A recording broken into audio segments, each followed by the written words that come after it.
There have been numerous developments over an RCMP raid on Wet'suwet'en territory. The police action happened in November 2021, and it is now part of a British Columbia Supreme Court hearing that has been unfolding in Smithers. The testimony has been explosive and has also included an apology from a high-ranking RCMP officer. Amanda Follett Hosgood is a reporter with the Tyee and has been covering the hearings. Amanda, thank you for being with us today. Can you tell us why these BC Supreme Court hearings are happening?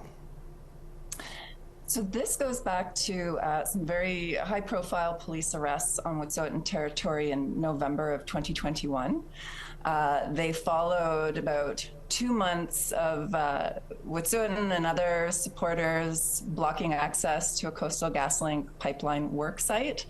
And then things escalated where somebody had blocked access to the road into the area, blocked access to a work camp, and that's when police moved in, and they took 2 days to arrest people. So Crown prosecutors went on to lay criminal charges against some of those people, and 3 of them are currently standing trial here in Smithers. And who has been testifying and what's been heard so far? Well, people might know Slato Molly Wickham. She's a Wet'suwet'en Nation member. She's been involved in this going back 5 years, very high profile. Shaylin Sampson, who is Gitxsan, from a community that also has close Wet'suwet'en ties, and Corey Jocko, who is from the Haudenosaunee in Ontario. So they were all arrested on November 19th, 2021.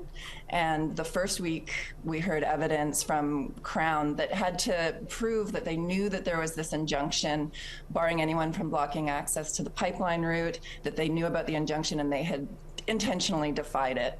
And so at the end of the first week, so this is going back a week and a half now, the judge determined that there was enough evidence to convict them.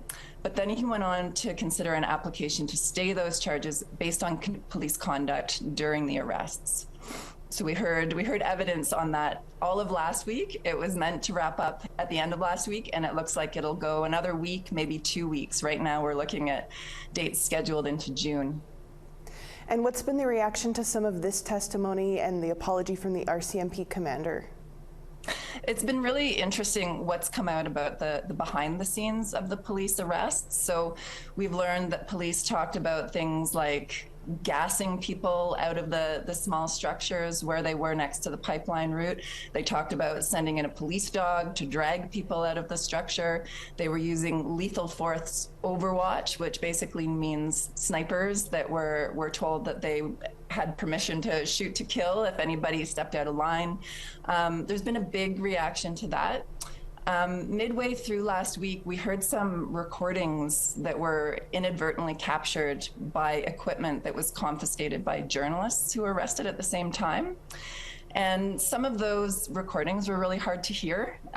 We heard an officer who was mocking Slato and Shaylin Sampson for face paint that they were wearing to recognize missing and murdered Indigenous women and girls.